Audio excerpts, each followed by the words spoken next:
Hello YouTube viewers, welcome to my show Computer Wednesday. In today's episode we're gonna take a closer look at 5G and I want to explain it to you guys.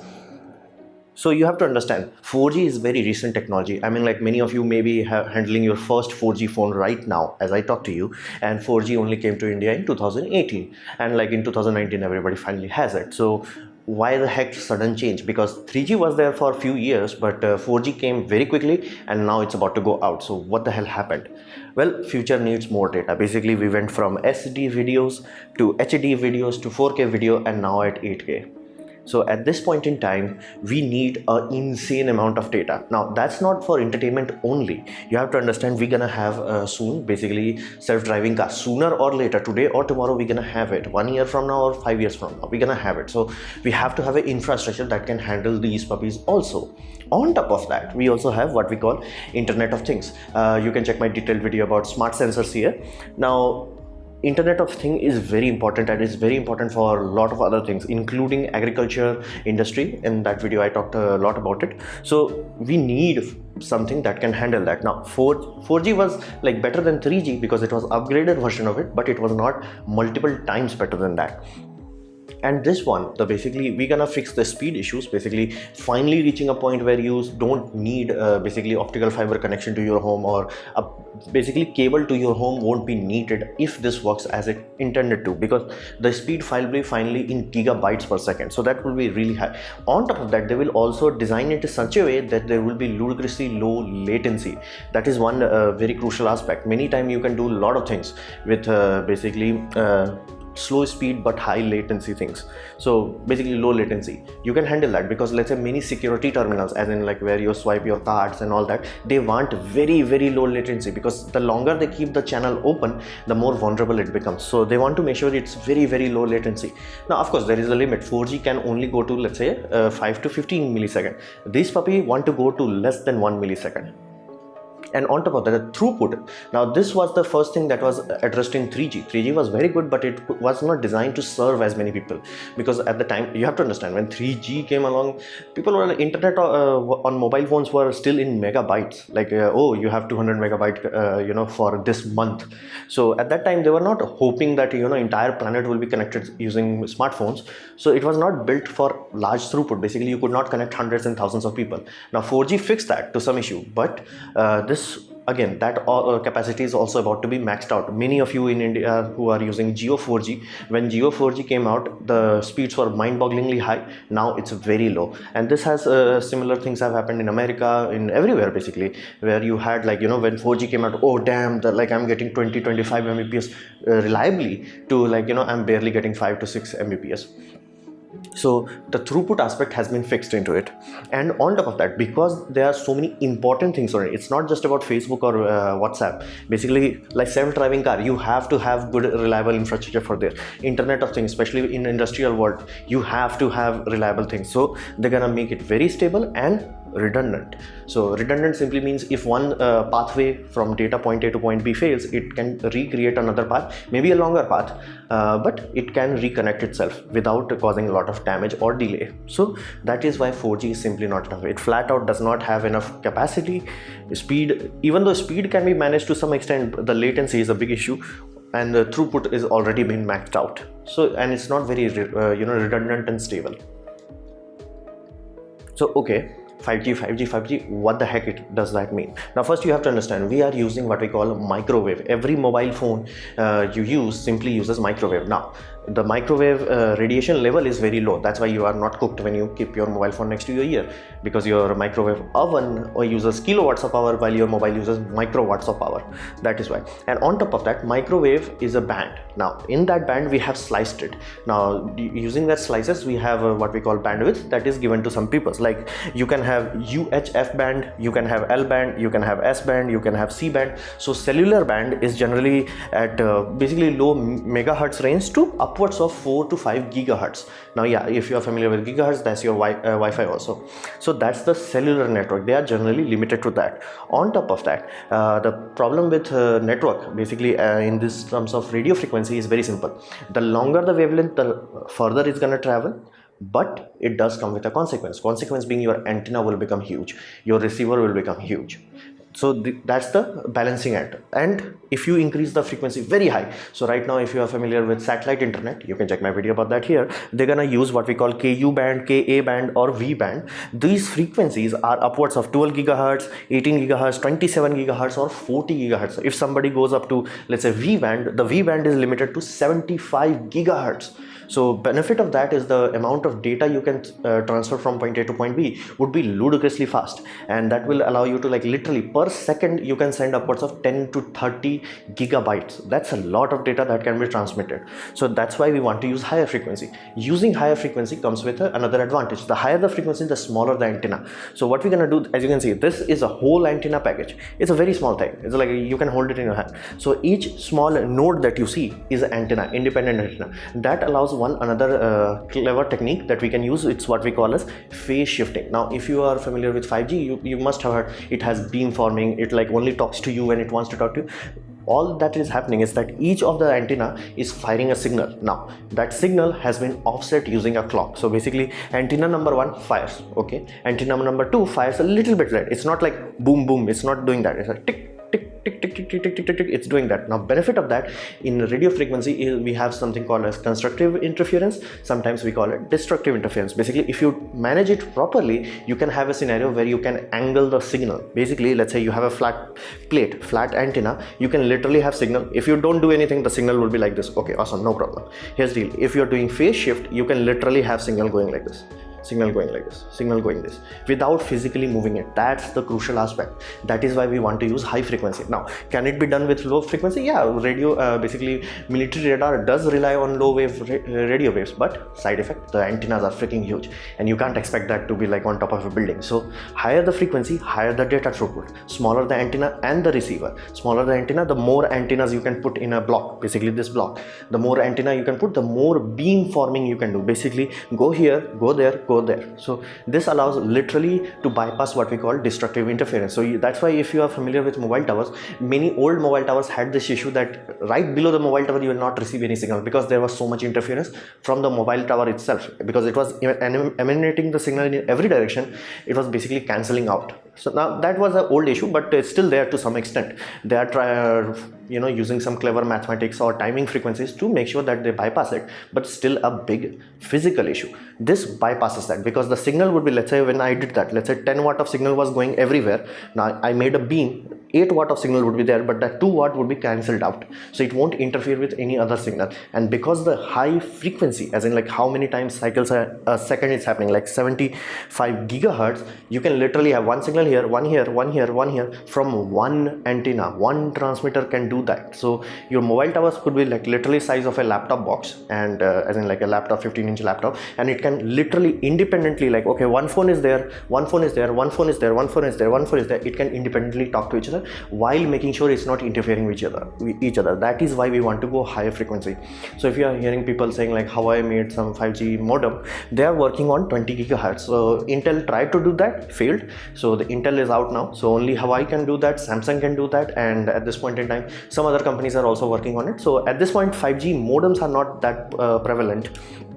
But as of now, Nokia is also making some very good technology in terms of transmitter, because of course your mobile is one end of the part and this is more important. So this is why we want to use high frequency. Now you may hear another terms used for high frequency, that is millimeter waves, because if you are familiar with microwave, they are very long. So when it goes to very short range, we call it millimeter wave. That starts at roughly there is no absolute line, roughly from 27 gigahertz to upwards of 300 gigahertz.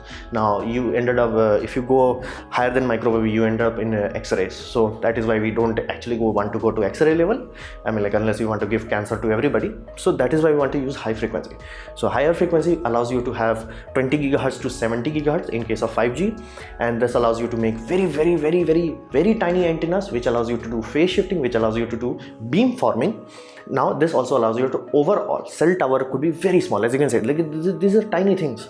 However, this does come with a side effect, because the higher the frequency, the more vulnerable the signal becomes.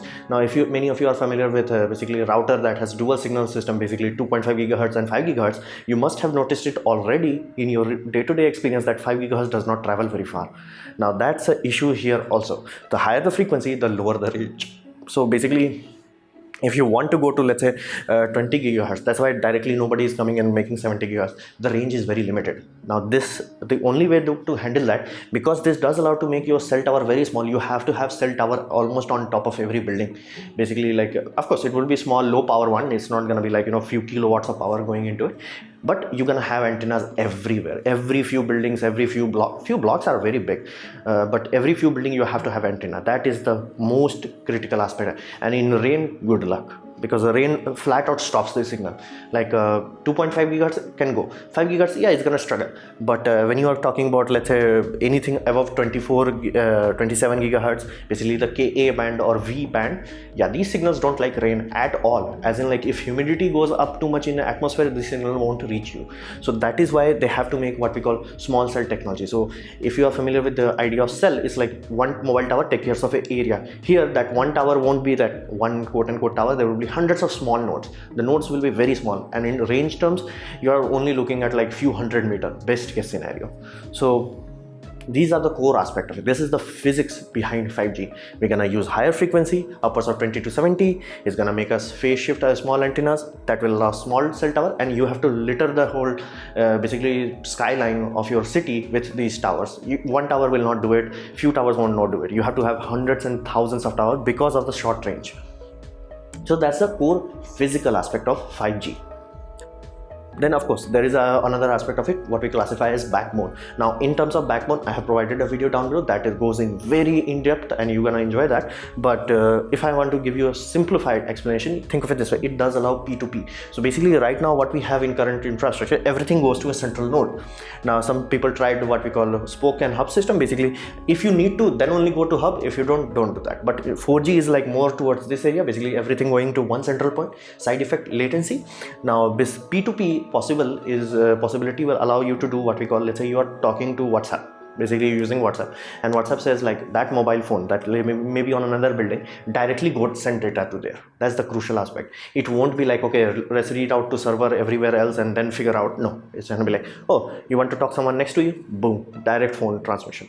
That is critical, especially for voice call. Now it won't make a too much difference in your basically chatting and all that. You won't notice the latency. However, you will know a tremendous amount of energy saving will be had if this is done for mobile voiceovers. It will make a lot of difference, especially for video calling and all that. This also clears up the core route. Basically, let's say every mobile tower is connected to some central location using, let's say, optical fiber or things like that. That optical fiber will be cleared up for long range communication. This is critical aspect, and this also allows for self-driving car from to talk to another car next to it without going through cell tower. This is very critical. This allows like cars, because cars have to talk to each car next to you, car back to you, car in front of you, all of them, and they have to communicate very fast.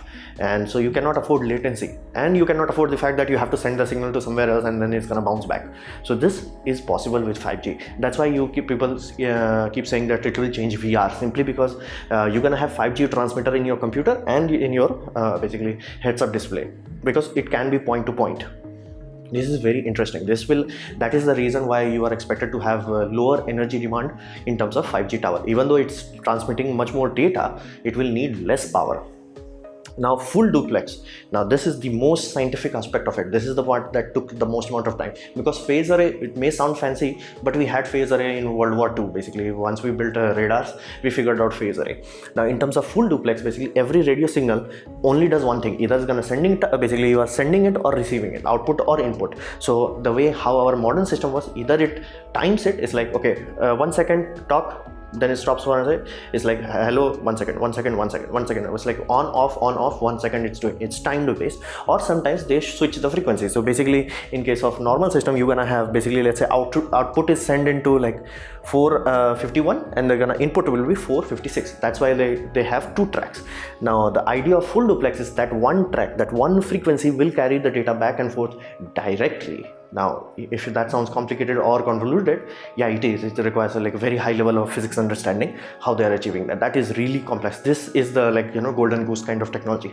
If you can use one frequency to communicate both ways at the same time, that is the reason why you can expect 10 gigabytes per second from a 5G network. That is the reason, because two-way happening in the one stream.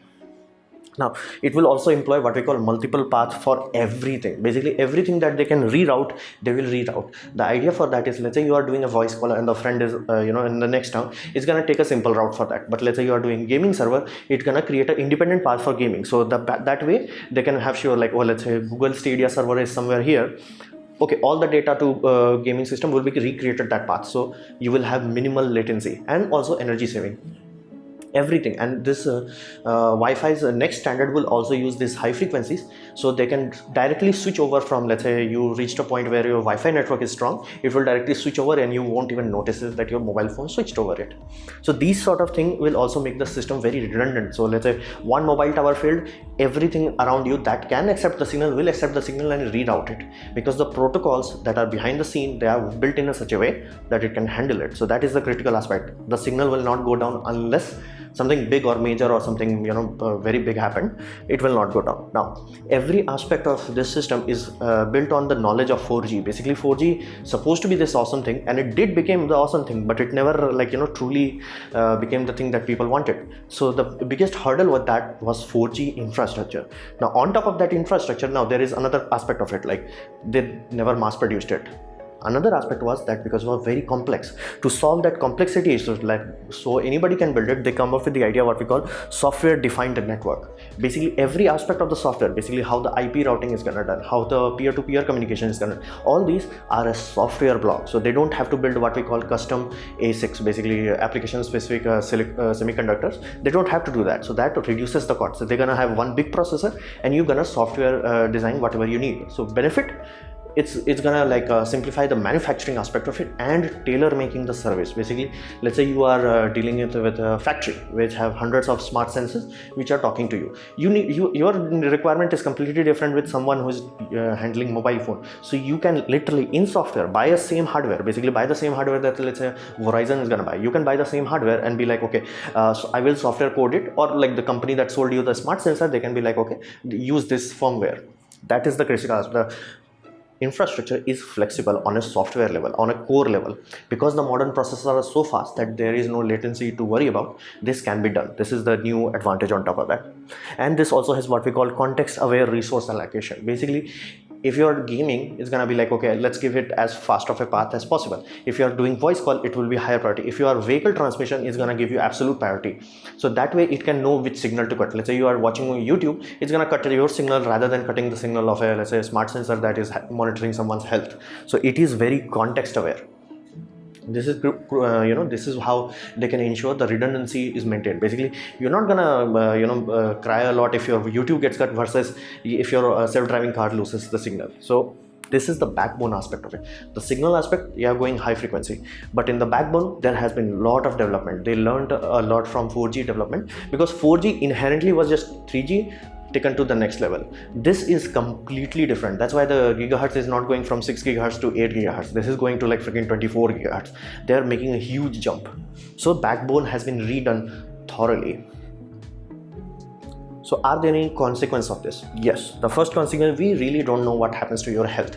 Now, some people say millimeter wave has been used in security industry while some time, and not to mention if it was unsafe for human, the people who were experimenting with 5G modem and router, they would have been dead. So it's not lethal to us, but we do not know long-term consequence of this, because the 5G technology itself, the hardware itself is very young. It's not like we have been experimenting with this for like, let's say, 30-40 years. It's very new, so we do not know. Now, the primary thing that people are, this will increase. This will not cause any deep damage, because inherently millimeter wave cannot go very deep. So inherently it won't cause any damage. However, it can increase the risk of skin cancer.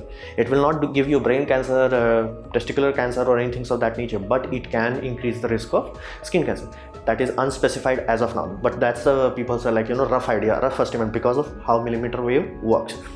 On top of that, you forget your privacy. If you are talking about 5G, inherently 5G works by what we call beamforming. Basically, it knows where you are, it's pointing its antenna, quote unquote, to you. So benefit of that is, like, if police service wants to track you, the moment you pick up the phone, the moment your phone is active, the mobile tower already knows where you are. And I mean in 3-dimensional space. There is no triangulation here, there is no time data, it already knows. By default, it already knows. So they will be like, okay, this mobile number, let's say my mobile number, they want to be like, okay, let's track this phone. This mobile phone would be at any given moment in time would be in communication with any cell tower. That cell tower will be like, okay, cell tower number A, okay, that where is that cell tower number A in map? Okay, point 1. Okay, they know that location obviously. Then they're gonna be like, I'm using antenna number B. Let's say antenna number B is here. They will know that physical location of that. Now antenna B is gonna give you that exact data. Like from my point of view, as in antenna B, 30-degree left, 30-degree down. So that way they inherently know where you are, and because it's also timing the signal, basically how long that signal takes coming back and forth, it also knows that distance. So basically this antenna, the moment you communicate to it, already knows your position in 3-dimensional space. Basically, if in a building, it's not gonna say, oh, you are in this building. It's gonna say like, yeah, in the 4th floor in the left bathroom. It's that accurate. So forget about your location. Like, it knows where you are by default. It has to know. And you are like, what if I bounce the signal? They thought of that. The signal bouncing is that is why it has timing system. So it can time is also bypasses interference. But if you're like, unless you can change space-time and space-time continue and change the speed of light, they know. Basically, if police wants to know, they know your exact location if your phone is on. It does not need to be like, communicating or doing anything. If it's on, they know your space in 3 dimensions. So like if you are in 8th floor, they know you are in 8th floor. In which bathroom you are in, they know that. So forget about your location. They know it. They don't need GPS. They know it by default. Now, coverage would be horrible in this because I already specified the millimeter wave really don't like water and they can't go with it. Now you might be like, wouldn't the fact we're gonna have multiple small towers covering the whole area and giving us good signal? No. 4G is supposed to do that. 4G is supposed to be like, whoever engineer built 4G, they were not stupid, they were not idiot. They built it amazingly. The 4G network is supposed to be able to handle hundreds of clients. But here's the problem. You're supposed to have few towers. You're not supposed to like put one tower in one country and like forget about it. And every ISP is doing that. It's like, Verizon put like 5 towers there and that's it. You're not gonna serve New York with 5 towers, you need 500. And it's still profitable. It's not that, oh, if they put 500 it would be in loss. No, they're just lazy, and they are inherently doing this simply because they can force you to go to quote unquote 5G. And in first few days 5G will be very good because it will be very expensive and only few people will be using it. And at that point they will be like, yeah, 5G, it's limited, we have to upgrade to 6G. So this creates a vicious cycle. Before they max out the technology, before they can give you a good service, they're gonna say, oh, the service is bad because technology is bad, because we have to wait for next technology. So this is really bad. Like, if you are expecting 5G is going to give you a good coverage, forget about it. Flat out, forget about it. And this has a very bad business model problem to it. Inherently, if you are running a business, especially like a mobile tower, you want to have one place or few places to handle. You don't want like, I have to go to on top of every building to check my antennas. You want like, okay, one place, go there, what's okay, what's wrong, how the power is happening. You're going to have UPS here, you're going to have backup here.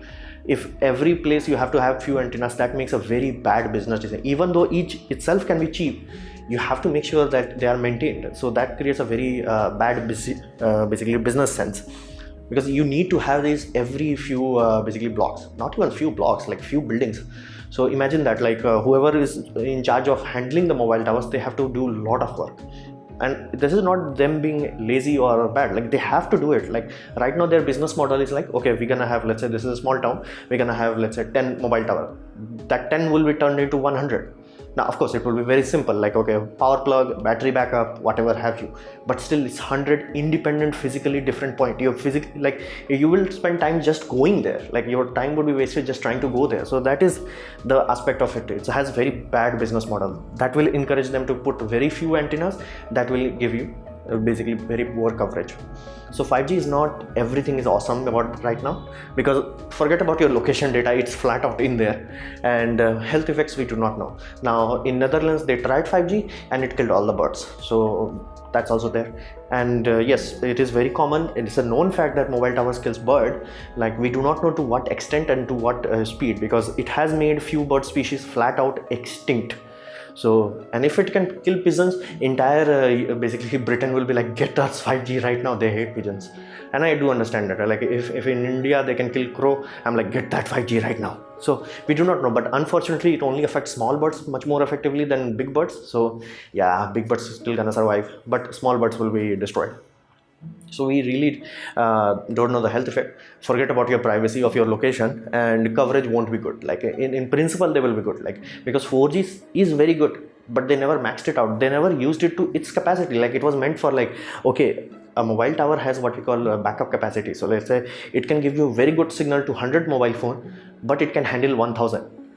Mobile companies started to use that. Oh, it can handle 1000. No, 1000 is there at minimal rate. Like that is like just making sure you are communicating to each other. That's why many times if you see slow signals, basically slow data transfer, but you still see the signal strength to be maximum. That's the reason, because the cell tower is like exhausted. It's like, dude, I'm meant to handle 100 people, not meant to handle like 1000 people doing YouTube at that same time. So don't worry, don't even think about you're gonna get good coverage with 4G, pardon me, 5G.